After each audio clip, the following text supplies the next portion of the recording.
사도행전에는 두 개의 교회가 있습니다. 오늘 우리 시대에도 두 개의 교회가 있습니다. 모이는 교회와 흩어지는 교회, 흩어지는 교회와 모이는 교회가 있습니다. 모이는 교회의 대표적인 교회는 예루살렘 교회와 안디옥 교회입니다. 예루살렘 교회는 지상에서 천상을 예표하는 하나님의 교회로 상징되어져 있습니다. 반면에 안디옥 교회는 천상을 예표하는 교회가 아닙니다. 이 지상에서 존재하는 모든 교회들이 바라고 지향해야 될 이상적 교회로서의 모델이 되는 교회가 안디옥 교회입니다. 오늘의 비전 교회는 천상의 예루살렘 교회, 천상의 예루살렘 공동체를 소망하면서 이 지상에서 안디옥 교회와 같은 모델의 교회가 되고자 하는 것입니다. 세상을 이긴 교회, 이 지상의 모든 교회들의 모델이 되는 교회는 어떤 교회인가?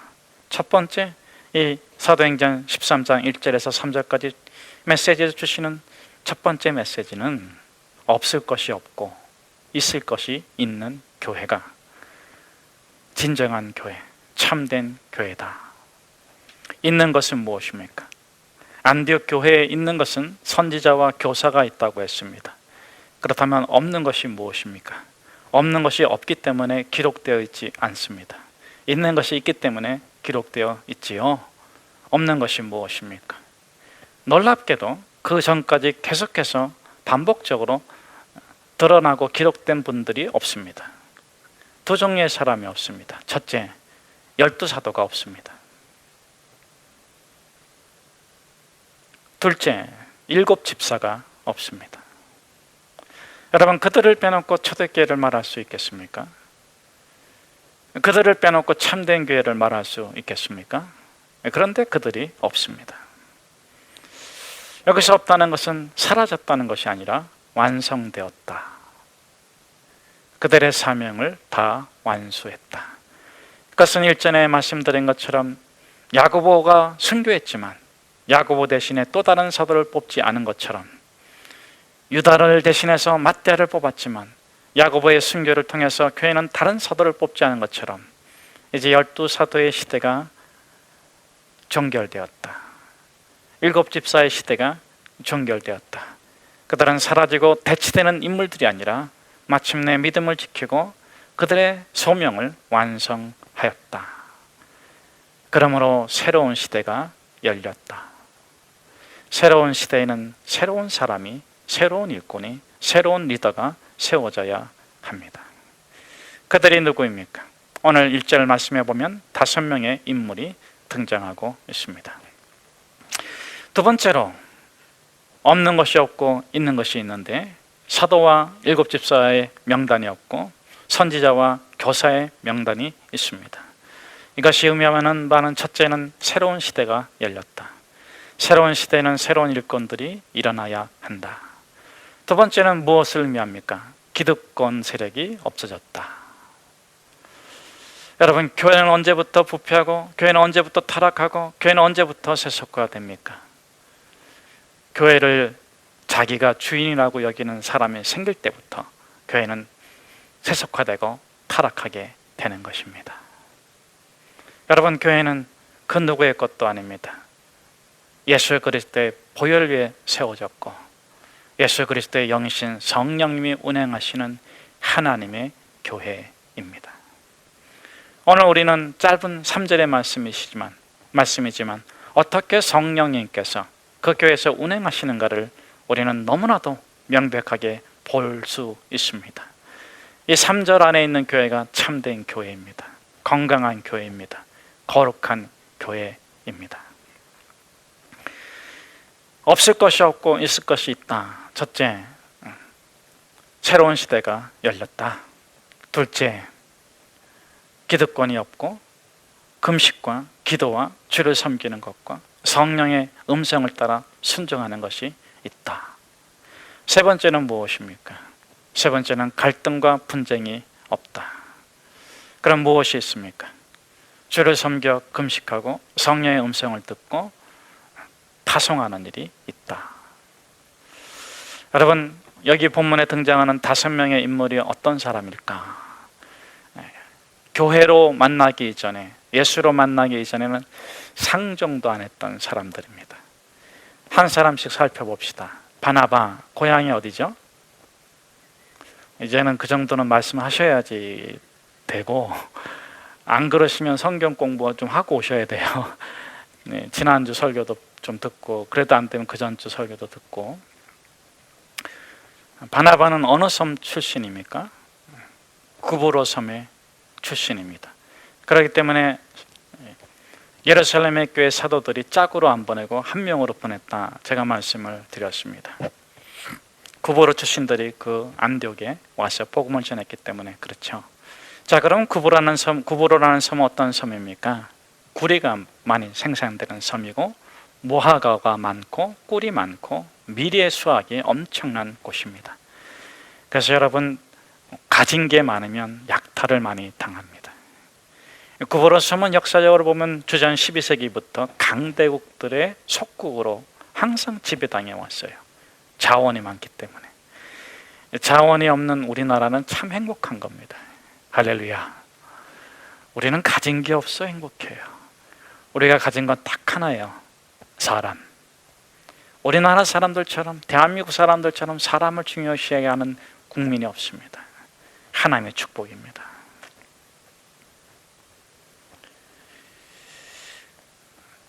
주전 BC 58년부터, 그전에는 알렉산더에서 지배됐던, 아수르 또 애굽에서 지배됐던 그 구브로 섬이 58년부터는 로마의 속국으로 존재했습니다. 그리고 유대인들은 BC 320년 전부터 그곳에 이주해서 살았습니다. 거기에 있는 사람이 바로 바나바예요. 바나바의 고향이 구브로 섬입니다. 그러므로 이 바나바는 레위인이고 본 이름은 요셉인데 그 별명이 바나바, 위로자, 권면자, 그런 별명을 받았습니다. 그는 참으로 부유한 사람입니다. 그가 부유하고 또 덕망을 갖춘 사람이라는 것을 또 다르게 증명하는 것은 그가 바로 마가 요한의 삼촌이라는 것입니다. 그 마가 요한의 집이 120문대가 모여서 기도했고, 또 베드로가 감옥에 갇혔을 적에 성도들이, 지도자들이 모여서 기도했던 장소입니다.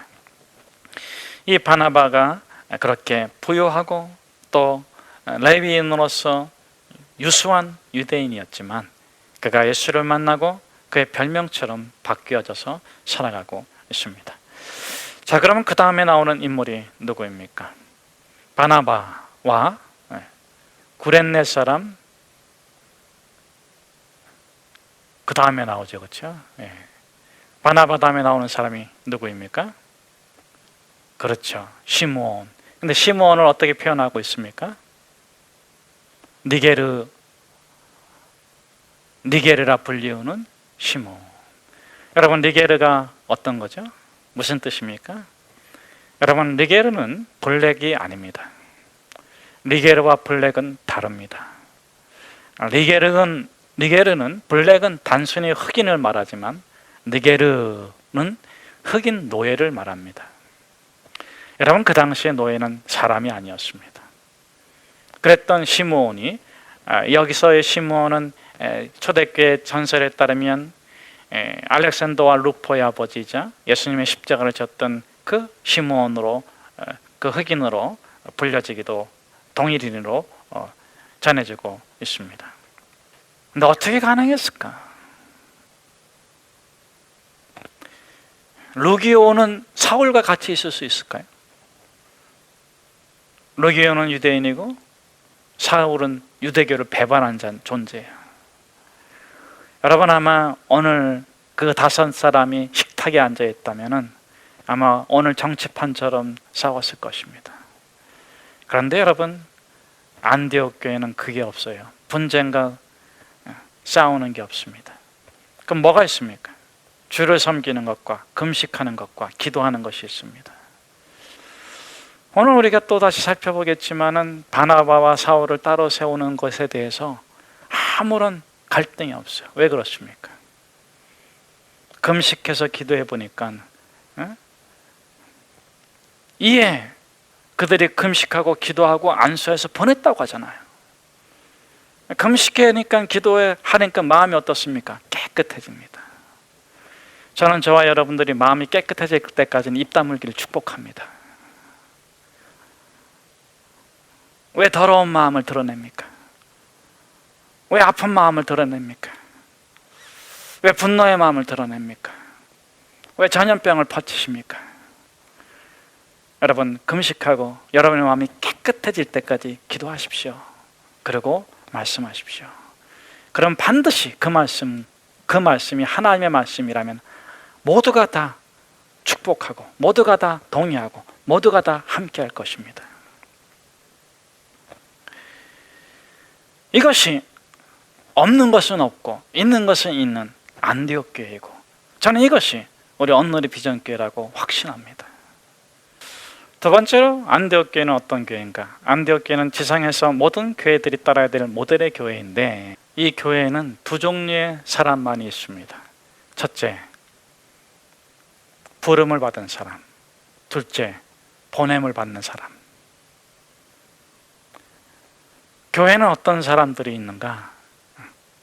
많은 사람들이 찾아옵니다.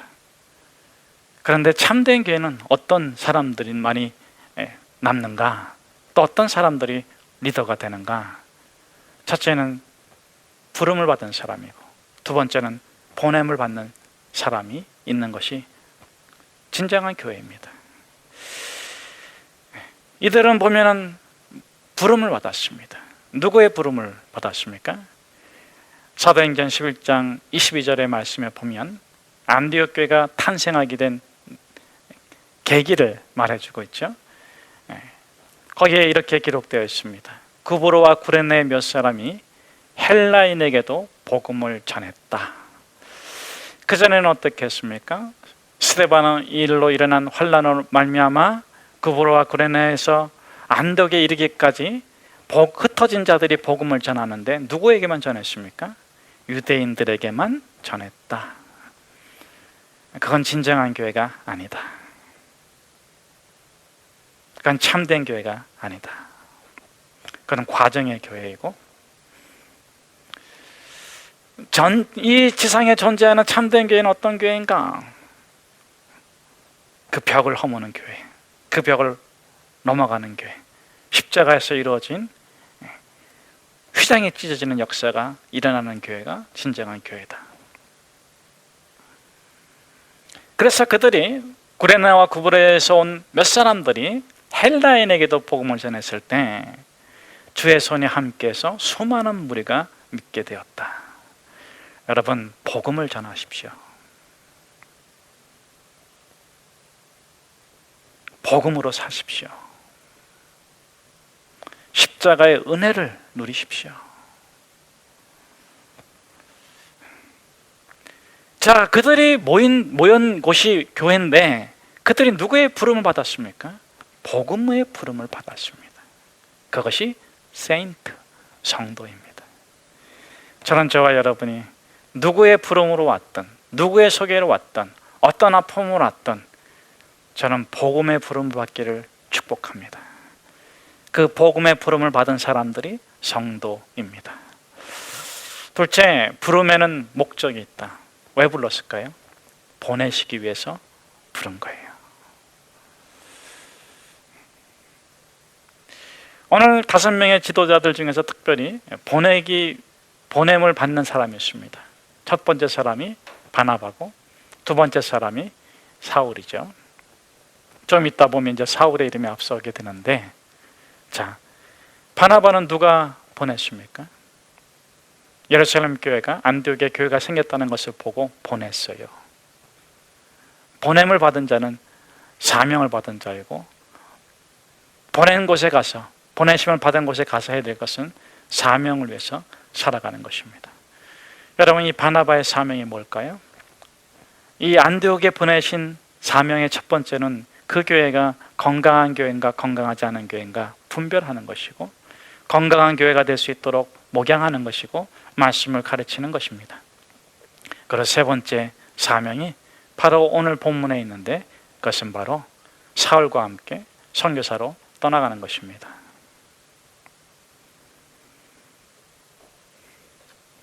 하나님께서 여러분을 부르셨다면 여러분을 보내실 때가 있습니다. 저는 저와 여러분이 하나님이 여러분을 보내실 때 파송받기를 축복합니다. 그리고 그날을 고대하면서 신앙생활 하시기를 축복합니다. 내가 하나님의 부름을 받았는데 하나님이 나를 보내신 것이 없다. 그러면 두 가지입니다. 하나님이 부르지 않은 겁니다. 두 번째는 아직 훈련이 덜 된 것입니다. 오늘 본문에 보니까 부름을 받은 자가 보냄을 받을 때까지 5가지의 훈련을 말씀해 주고 있어요.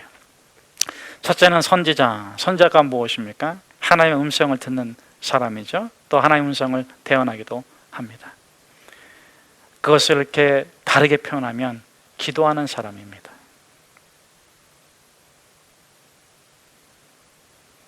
저는 저와 여러분의 기도가 내 혼자 부르짖는 외침이 되지 않기를 축복합니다. 하나님이 들어주시고 하나님의 음성을 듣는 기도가 되기를 축복합니다. 그렇게 된다면 기도 훈련이 맞춰진 것입니다. 두 번째 훈련은 무엇입니까? 부름에서 보냄의 훈련이 있는데 두 번째 훈련은 교사. 여기서의 교사는 무엇입니까? 말씀을 가르칠 수 있는 사람. 여러분, 말씀을 배우는 사람으로만 있지 마십시오. 말씀을 가르치는 사람이 되시기를 축복합니다. 여러분, 가르칠 때 잘 배우게 돼 있어요. 제가 요즘에는 안 하지만 옛날에 우리 아이들 키울 적에 문제 이렇게 풀어달라고 가지고 오더라고요. 근데 애들 학년이 높아지니까 겁나더라고요. 그렇지만 여러분, 그 문제 가져온 걸 가만히 들여다보면서 그때 참 좋더라고요. 아이들에게 가르쳐 줄 수 있다는 것이 참 큰 행복이었고, 그것으로 인해서 그들이 성장할 수 있다는 것이 축복이었습니다. 여러분, 말씀을 가르치는 사람이 되십시오. 그 정도 실력까지 여러분의 말씀 실력을 쌓아가십시오. 영적 훈련을 게을리하지 마십시오. 여러분, 쉽게 세상을 이길 수 있는 것이 아닙니다. 여러분이 하나님의 기도와 말씀으로 충만한 사람이 되시기를 축복합니다. 세 번째는 무엇입니까? 주를 섬겨입니다. 주를 섬겨.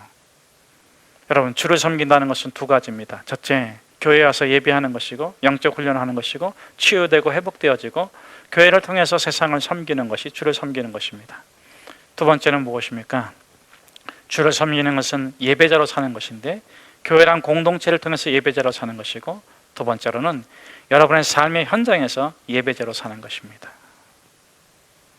거기서 여러분이 예배하십시오.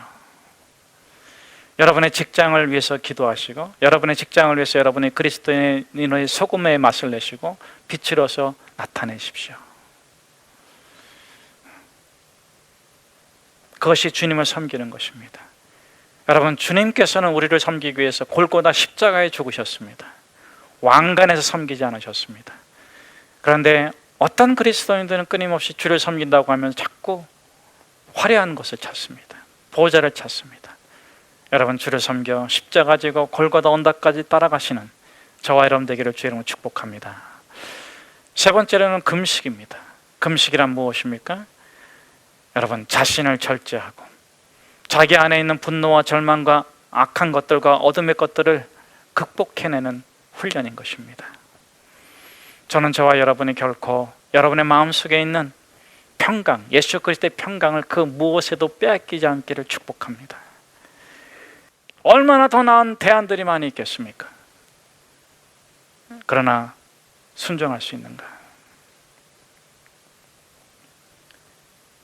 왜 보냈습니까? 금식하며 기도했더니 맞아, 당신이 받은 응답을 나도 받았어. 거기에서 논쟁이 끝나는 것입니다. 거기에서 쟁론이 끝나는 것입니다. 그것이 순종입니다.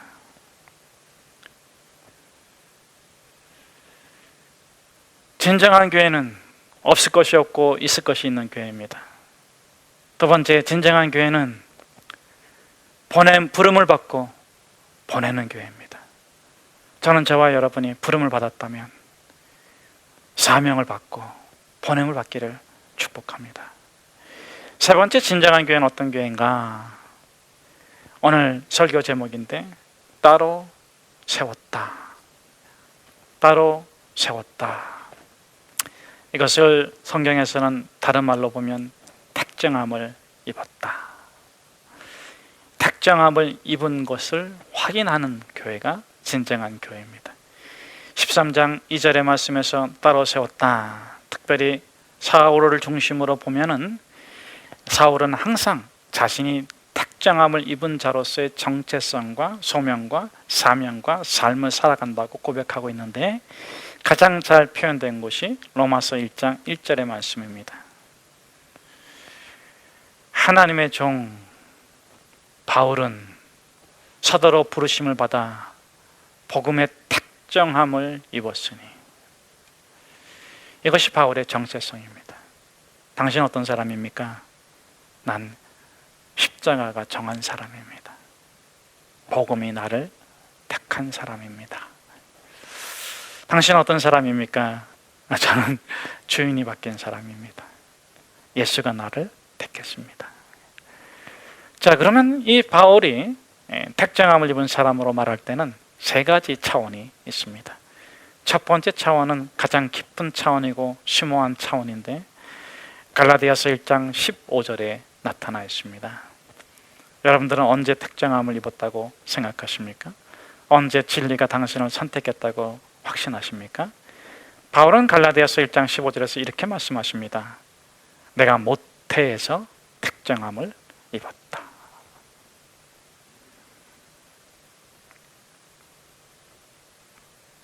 언제 택정함을 입었다고요? 언제 따로 세움을 받았다고요? 모태에서, 창세 이전에 하나님께서 당신을 선택하셨습니다. 둘째, 사도행전 9장 15절 말씀에서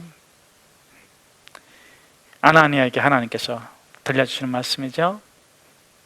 내가 그를 이방의 선지자로 따로 세웠다. 택한 나의 그릇이다. 여러분, 하나님께서 부른 자에게는 반드시 소명이 있습니다. 여러분, 소명을 찾으십시오. 소명을 발견하십시오. 소명을 위해서 살아가십시오. 그것이 가장 가치 있고 복된 삶이 될 것입니다. 그렇게 택함을 받고 나서 십수년이 지난 오늘 이 시점에서 다시 교회가 그를 공식적으로 따로 세우고 파송합니다. 여러분, 나 소명받았다고 날치지 마십시오. 사명받았다고 큰 소리 치는 사람들이 어렵게 해요. 여러분, 제가 보니까는 하나님께서 13년 훈련시키는 사람이 있고 17년 훈련시키는 사람이 있더라고요. 구약에 보니까 그래요. 요셉, 다윗, 오늘 본문에 나오는 사울도 마찬가지예요. 최소 13년 훈련 받아야 됩니다. 근데 이상하게 13년 훈련 받는 사람들이 더 큰 일을 하더라고요. 아마 열심히 최선을 다해서 훈련받고 하나님께서 부르신 그 소명을 마침내 이뤄나갈 자격을, 능력을 얻은 것 같아요. 여러분, 저는 저와 여러분이 이런 능력 있는 사람이 되면 좋겠어요. 힘이 센 사람, 지혜가 많은 사람, 권력이 센 사람 이런 거 말고 성령님께서 시키시는 일을 마음껏 하는 그런 능력이 충만하시기를 축복합니다.